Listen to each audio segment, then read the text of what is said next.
If not, then we will. All right. Hari Om, Hari Om. Are we good? Okay, awesome. So let's go ahead and get started today. I want to ask how the discussion, some of the proposed questions I had, we'll talk a little bit about that. And then today I will share Art of Living book so that we can read certain paragraphs out of it and find that connection of where we're going from the 3 values into the next section. So we're going to be transitioning ideas in the next coming satsangs. And then at the end, if we have time, I would also like to get any feedbacks, any thoughts from teacher training and other thoughts that I can incorporate as we go on during this semester for teacher satsang. So with that, let's go ahead and start. Om Sahana Vavatu Sahano Bhunaktu Sahavidyam Karavavahai Tejasvinavadhitamastu ma vidvishavahai. Om Shanti Shanti Shanti Guru Brahma Guru Vishnu Guru Devo Maheshwaraha Gurureva Param Brahma Tasmai Shri Gurave Namaha Tasmai Shri Gurave Namaha. All right, so let me pull up the discussion questions from today, and we'll do a quick review.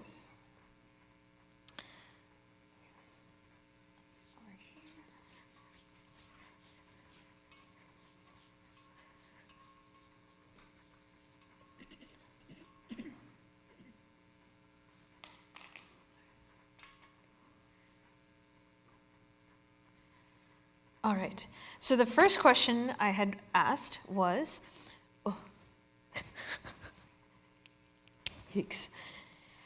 we saw the 3 values, right? Satyam, Brahmacharya, and Ahimsa. Now, the best way to analyze and explore these topics is if we're able to find stories in Ramayana and Mahabharata to investigate this. So was everybody able to think about it and pick out certain stories? Yes? No? No? Okay. Could you also use the mic so that the other side can also hear our discussion, so it's not half of the conversation? Go ahead. We talked about living by these 3 principles, and sometimes when the equation doesn't make any sense, even though we are living by these principles, how do we analyze our emotions? That's how that came up. Okay. And we talked about Bhishma on the bed of arrows. Okay. Why he was subject to that, even though he lived this life of Satyam, Brahmacharya, and Ahimsa. Okay. So that's one. So what is the dilemma that you were exploring in this particular example? Because you said he was living Satyam, Brahmacharya, Ahimsa. Right? So we were talking about our actions being guided by these principles. Okay. Right? Karma guided by these principles is great. Everything is great as long as the results somewhat correlate with these principles.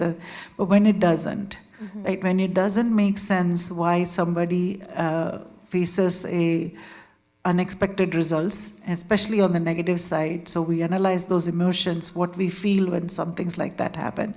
Okay. And then we talked about the timeline, because in Hinduism we believe karmas carry over not just from now, but from lifetimes ago. And when Bhishma asks that question to Krishna, why am I subject to this? And the answer Krishna gives is, you didn't go back far enough to know why you were subjected to this pain. So the result of the action doesn't wait just for a short time. It takes lifetimes sometimes to give it to us. So the understanding that the result that doesn't make any sense has a deeper purpose somewhere which we cannot remember or something. and to accept it and, move on with emotions. How would you do that? That's how it came up. Okay, fair enough. Would Karna being treated differently because he's a Sutaputra come into that category? Okay, so let's take that on there. Karna's birth and Varna, right? How is that related to these three values? Is it not? So he's questioned, like, are you a Kshatriya? And then he has to confront the fact that he's doing activities of a Kshatriya, though he's not born into that. Or he likes things that a Kshatriya does, but he is not born into that. Okay. So would you say it's related to Satyam, meaning being truthful So to... he's facing the truth that I'm not a Kshatriya, Okay. but I have to convince that I want to do things, actions that are done by a Kshatriya. Okay. Aligning with his... That's when he even goes to learn from Parshurama. That Satyam that he has to be told is that he is not a Brahman, right? Yes. So those two instances, I think it's like Satyam is coming into. Okay, fair enough. Any other incidents, Ramayana, Mahabharata, stories that deal with self-control, non-injury, Satyam? So, Yeah, we can hear you.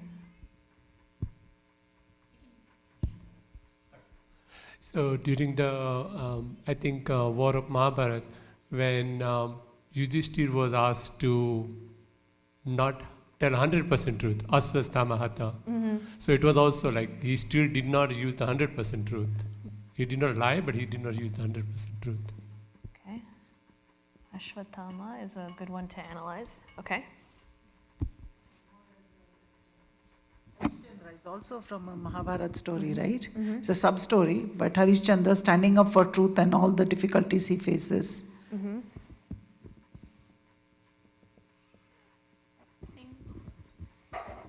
What Same about... thing can be said of King Dashratha in Ramayana, right?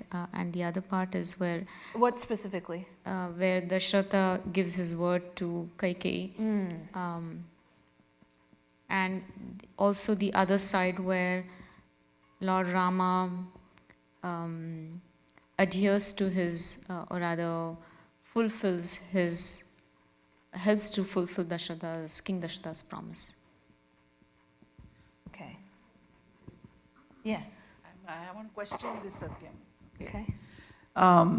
When they analyze later, I think there's a conversation Krishna has with Bhishma as well, where you have to choose which Satyam to hold on to. And he questions Bhishma for holding on to his brahmacharya vow. Did you actually do a good thing or a bad thing by not having his own progeny? If they would have been better kings and the throne would never have been in trouble. Yeah. So Krishna says, in light of the greater good, perhaps, Okay. it's a food for thought. Yes. That's the whole point of this exercise. Okay, good. In Ramayana, are there examples of self-control that was dealt with? Hanumanji, okay. Any specifics? What about Hanumanji? But he did. He could have easily defeated Ravana Okay. and returned Sita back to Rama, but he didn't because that was Rama's duty, or it was Rama who was supposed to do that. Yes. So although he could have, he didn't. He stuck to his job that was given, okay? Other... In spite of all Ravana's attempts to have her in his control, she was not diluted with the thoughts, and she had that self-control waiting for Rama till the end. Yes, they're using both. Yeah. Y'all don't be shy to use the mic. All right, yes. So Sita Devi's self-control when it comes to the wooings of Ravana. She's like, no thanks. In fact, she used a blade. She didn't even talk to Ravana directly. She put a blade between herself and said, oh blade, why are you being so ridiculous? Another negative one on the Yes. flip side, I'm arguing against it, would be Lord Krishna requesting Arjuna to go ahead and use violence to win the war of dharma when he doesn't want to fight. Okay. He wants to step away from being violent, I suppose. Urging Arjuna to fight. Whole second chapter, all these reasons he gives that why I should not fight, and even is able to connect to many higher causes, but Yeah. then bringing dharma back into the argument to convince him was interesting. Yes, and what was the main message we read last week when it comes to the definition of ahimsa? There's a quote from Hamlet. What was the concept that was given? Not sure? Ahimsa doesn't just mean not using violence, or not, like I just have to be a simple sadhu that doesn't ever say bad things or never do, violent things. The quote from Hamlet was, I do bad for the sake of good. Yeah.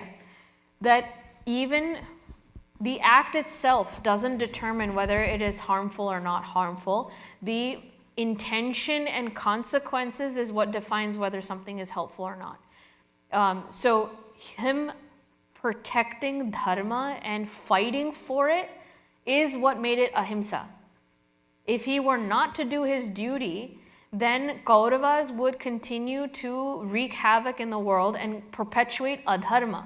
So by him not fighting is him practicing himsa.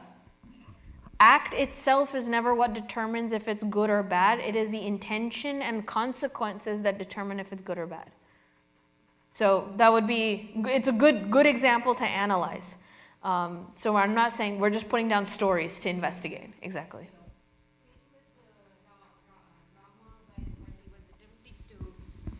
Same with Rama trying to kill Ravana. He was not willing to actually, but then I think it was Rishi Vishwamitra or Vibhishana was saying, no, it's for the good of the universe that you have to kill Ravana. Really? Yeah. Who was a woman. Tataki. Tataka. Tataka Vadham, not Ravana. I think you meant that, possibly. No, I think during Ravana Vada also I heard. Maricha. Yeah. He says this is not to be, Rama will ruin you, like it will be your end, but that time Ravana still goes about. Yeah. Rama says that, despite all these things, if you now give the Sita, we will not go into the war. Yes. So that's what the proposal first to be given. But So- that's not the same as saying I don't No, want to it's fight. not the way. Yes, okay. It's not right. Fair enough. Okay, so that would be himsa, ahimsa as an example. So Yes. Ravana giving, Rama giving Opportunity to opportunity stop to give up Sita Devi Yep. and not be killed. Okay. Yeah, he fair did not want war actually. That Yes. War is last resort. Yes, correct. Yeah. But then, to the other point you made, that you still have to, for the greater good, destroy the evil. Then, by Rama giving up, would that prevented have destroying? Would have prevented destroying the evil? Meaning if Suppose he- Ravana had given up on Sita. Huh. Ravana still is a bad person. He would try to do something else. Why? What act makes Ravana bad? What act? His intent. Well, him abducting Sita Devi is what he did that was wrong. If he by himself can correct his wrong actions, he's no longer perpetuating adharma. But he would have done other things too, right? Now, So taking he- away Sita was just one example, or was it the only one? It was the straw that broke the camel's back. So that's a good way of analyzing it. If Ravana had abducting Sita Devi and acting on his lustful intentions is the strongest durguna that he had. If he himself was able to correct his ways, doesn't that show that Ravana is now changing and improving and growing? So he did that on his own. If that's the case, Bhagwan would have spared him of killing him, saying, okay, now you're showing me you're coming back to Dharma, so I didn't have to come all the way to Danda. But consistently, Ravana did not turn around. So even up until that last battle scene, when Ramji had his sword up against, like when they were fighting the last fight scene, even then Ramji said, even now if you surrender and give up Sita Devi, I will spare you.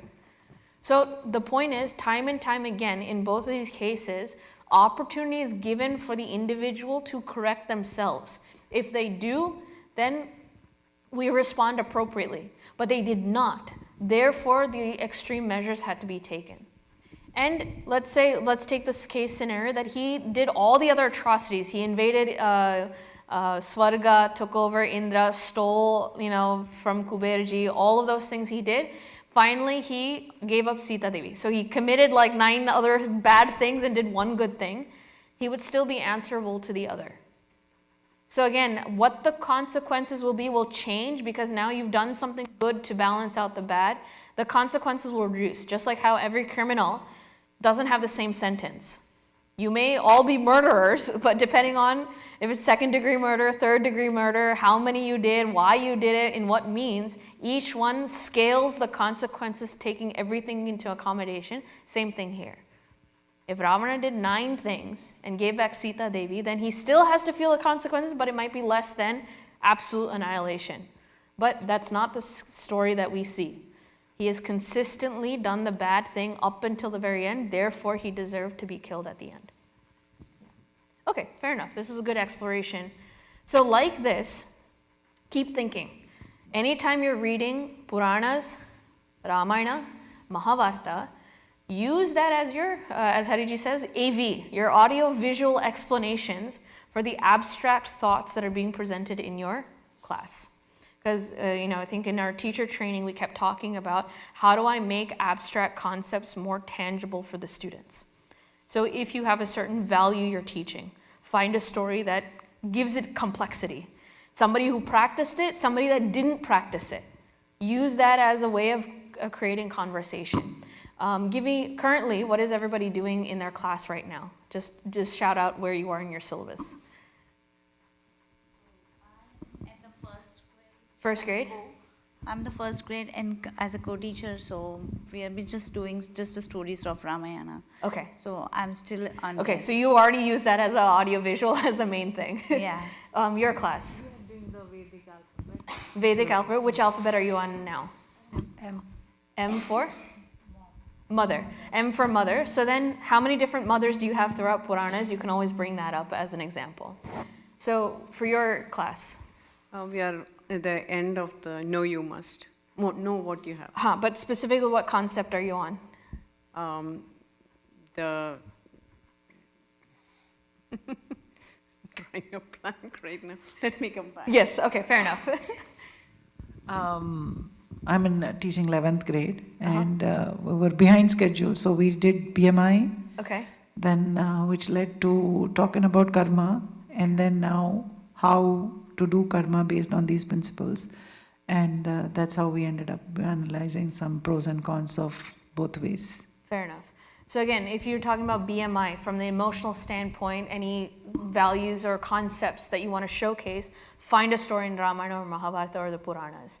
From values, obviously I'm already feeding you some examples that you can use for values. So like that, constantly, if you can bring back some story or the other from Ramayana or Mahabharata, their connection and understanding to the Puranas deepens. It's no longer just a story, right? Last example. Mahabharata, we are finished Yaksha Prashna, we Okay. are into Virata Parva. Okay, so you're also in that boat. You're already doing audio-visual. So last week we finished the Ma Durga. Actually, this is related to symbolism in Hinduism. Okay. So when we are telling about Ma Durga forms, and there is a Kalki, right? And Kali. There is a phrase saying that, I'm cruel to be kind. So that comes under the ahimsa there. Yes. This week we actually started with telling about Lakshmi Devi. Okay. And maybe we'll see. One other, maybe for next year, if you're looking at the three Devis for Navratri, Tamas, Rajas and Sattva. So when it comes to Tamas, how do you incorporate Brahmacharya to address Tamas?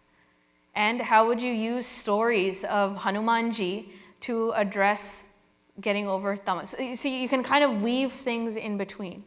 Or for Rajas, selfishness, right?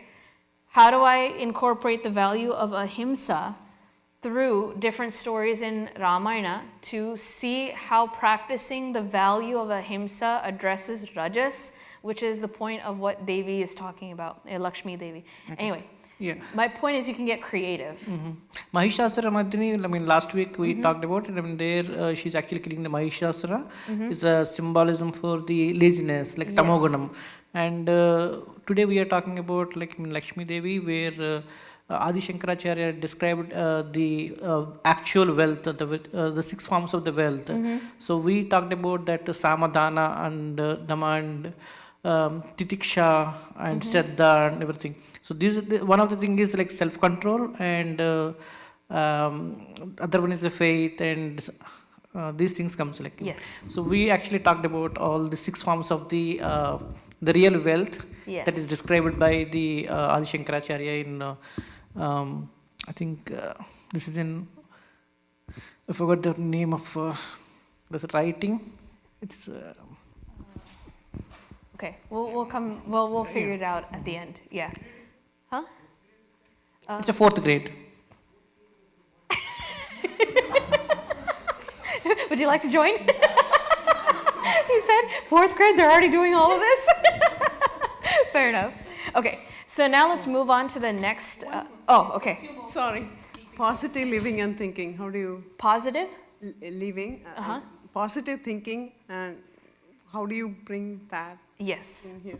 So then positive thinking, how does, you can take any of the, Mahabharata would be a great place. When you're thrown into a negative situation, how do you keep positive thinking? So like the Pandavas, how many times have they gone through something terrible but found something truthful that kept them positive in surviving? So again, get creative in how you connect back to stories, because stories will become your best friends in trying to showcase a certain value. That's a dual purpose of this particular exercise, not only for us to practice it, but to show that Ramayana and Mahabharata are a source of so many stories you can use depending on how you present that particular story. So now for the next part. Go to other classes? That's okay, just for time's sake, I'll move on to the next one. So, does everyone... Can we put up the slides where we had, in the slide deck, there's one slide that has a list of values. Can we put that up just for a second on the board?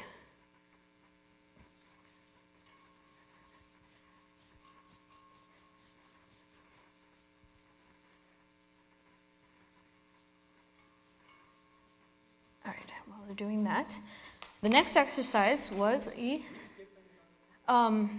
it should be in the email announcements. There's a link. So it's for teacher Satsang. There's a specific link. If you're not able to find it, let me know and I can adapt. I'll see. Yeah. So we had a Venn diagram. Satyam, Brahmacharya, and Ahimsa. We had seen in the text, Puja Gurudev says, any value that you find in the Shastras, their source and essential nature is one of these 3. All of them can be traced back to these 3.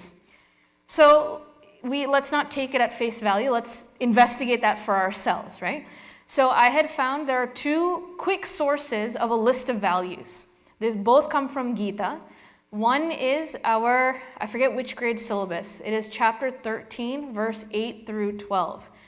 Amanitvam, adambitvam, kshantir arjavam, acharyopasnam. Who's in that grade? That's 4th grade. Is it 4th grade? No, it's 5th grade, I guess. 5th grade. Yes. So there we go. Can we move to the next slide? Can we move to the next slide? The next one. And one more. Yes. Okay. So this list that I have here comes from chapter 18, verse 1, 2, and 3. It is a simple list. And it lists fearlessness, purity of heart, steadfastness in jnanam, charity, almsgiving, control of the senses, sacrifice, yajna, study of the shastras, straightforwardness, harmlessness, truth, absence of anger, renunciation, peacefulness, and so on and so forth, right? This is just 3 verses. And you have almost over, 20 or so values here. I thought, let's do a quick analysis. Let's pick any one of them and see what are the roots. Is it Satyam, Brahmacharya, or Ahimsa that is the strongest foundation in that particular value? So would anyone like to pick one from this list? Yes. Sacrifice. Let's pick that one. Okay. Can we switch back to...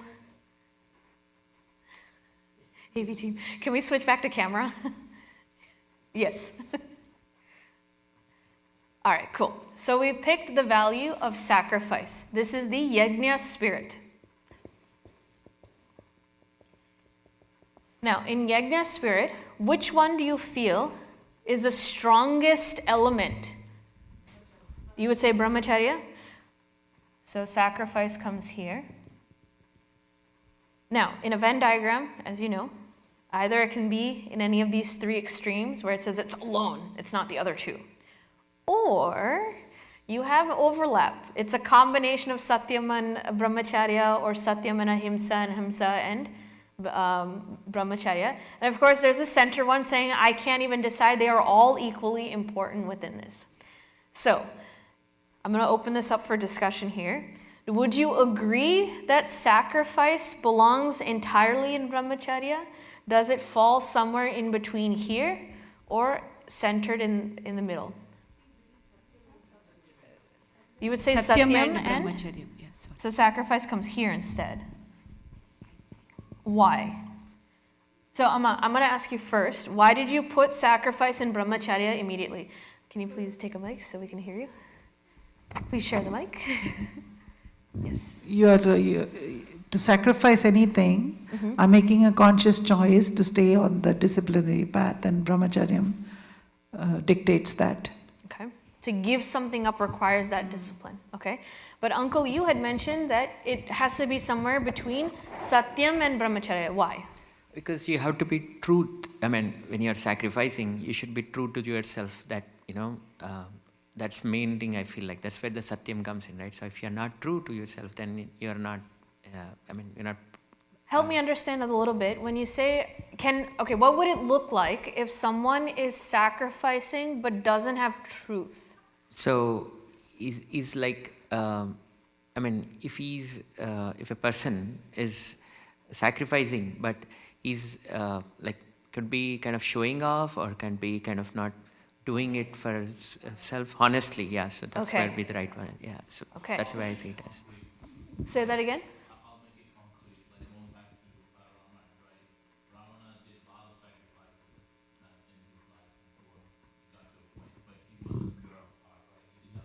Yes, so that's a good example. You said Ravana. He did sacrifice, but without selflessness. Or with selfishness. And therefore it's not a true sacrifice. That satyam is missing in his act. That's a good example. I have a question. Yes. So satyam can be true or false, right? If it is a false, we can say that it's a false only. Well, let's come back to our definition then. What is satyam? What did we learn about in last class? What is our definition of satyam? Be closer to your true self. Okay. So being close to your true self. I'll put capital self. We're talking about my true nature is satyam. So what I'm saying is we have to go back to, remember our chart. We put definition of Satyam in, But the supreme, Satyam being the most supreme. but let's go back to the chart. Remember we consolidated it, yeah. Yes. I wasn't here last class. Same here. Can we pull up the PowerPoint again and go back to the slide where I have the 3 values? Let's review that. Go to the previous slide. I think it's 2 previous slides. Let's see. Just a second. To find the arrow sometimes, split on 2 screens. Integrity, okay. So we said integrity. Yes, there we go.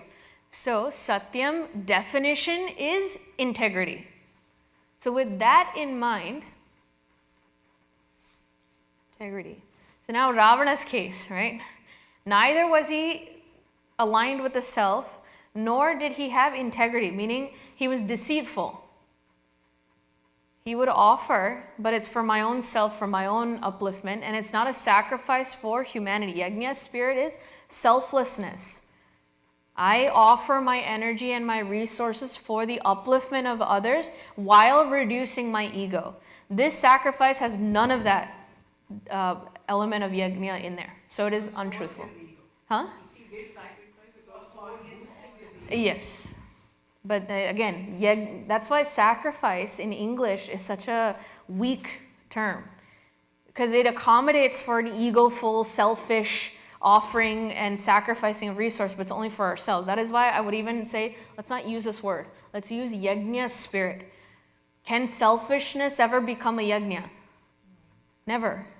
So he was not performing yajna in that manner. So I think what you were saying is last time is about the emotional intelligence and the spiritual being aligned. Yes. Is what you had mentioned. Yeah.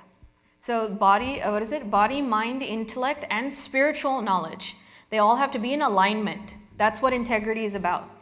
So if the yajna spirit is to be selfless, then his actions must be in alignment with it. Therefore, this type of sacrifice is not in alignment. The spiritual knowledge and the body level actions are not integrated. Therefore, it is not satyam. That's another way of putting it. Yeah. The little book, Why Do We? Remember, one of those examples talks about sacrifice, but they're looking at it from Sattva Rajas Tamas. So the explanation was the yajna spirit is best in a sattvic tyag, where it is, for a greater good. The rajasic is more for, people should see, and the tamasic is sacrificing the act itself because you're lazy, you don't want to do it. Yes. Okay. Just need to check my time. We are past our time already, right? So what I would suggest, take these slides. I think this slides will be available to you. All you have to do is look up verse number 1, 2, and 3 in chapter 18. That has a full list, and read through Puja Gurudev's commentary. So you'll get a clarity on what those definitions are. Then for yourself at home, draw a Venn diagram and place each value in its appropriate section and write an one or two lines as to why you would put it in this particular position above all else. So a value, would it be here, here, or here? Would it be here, here, or here? Here, here, or here? So that way we get to really investigate, why are these 3 the main pillars of any value that's being given? And this can also help in your classrooms when you're teaching any values. Bring it back to Satyam, Brahmacharya, and Ahimsa. And so when you grasp this concept, it's easier to teach, no matter what context you're in. So I hope today reviewing this exercise was helpful. And next week we'll have a full hour. I would highly recommend, please get a copy of the Kindle Life. For now, until we get our physical copies arranged, I'm still working on it. But you have access to the ebook Kindle Life on Amazon. You can purchase it. I think it's like a couple dollars. It's not much. Please get a copy of Kindle Life. Next week we will actually be reading sections out of it, and I'll have discussion questions from it. So it'll be good to be prepared for that next time. So with that, thank you for this quick session. I thought it was a good, hopefully it was helpful in, again, developing lesson plans, how to get creative, how to create. Remember that ladder we talked about during training? It's one thing to read and echo, but then to actually do something with it. This is one way where you get to think on your own. Yes? What's the book name? Kindle Life. The book name itself? The book name itself is called Kindle Life, and it's available on Kindle. Yeah, that's why it's a little confusing. But the title is Kindle Life itself. Okay? All right, so with that, thank you so much. Om Purnamadav Purnamidam Purnat Purnamudachyate Purnasya Purnamadaya Purnamevavashishyate Om Shanti Shanti Shanti Harihi Om Shri Gurubhyo Namaha Harihi Om.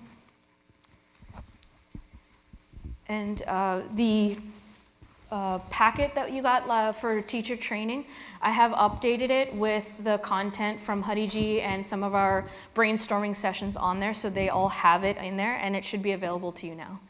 Yeah. Thank you so much. Yes. See Kindle Life, like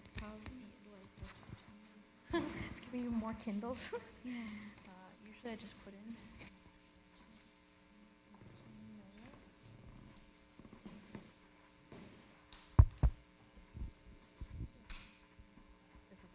the first one? Yes, Okay, yes. I'll buy it. Yeah. So it's a physical book, right? Oh yes, thank you. Physical book, right? This one, you'll have options. So this is the. No, I want to buy it. Yes. Good. Yeah. Yes.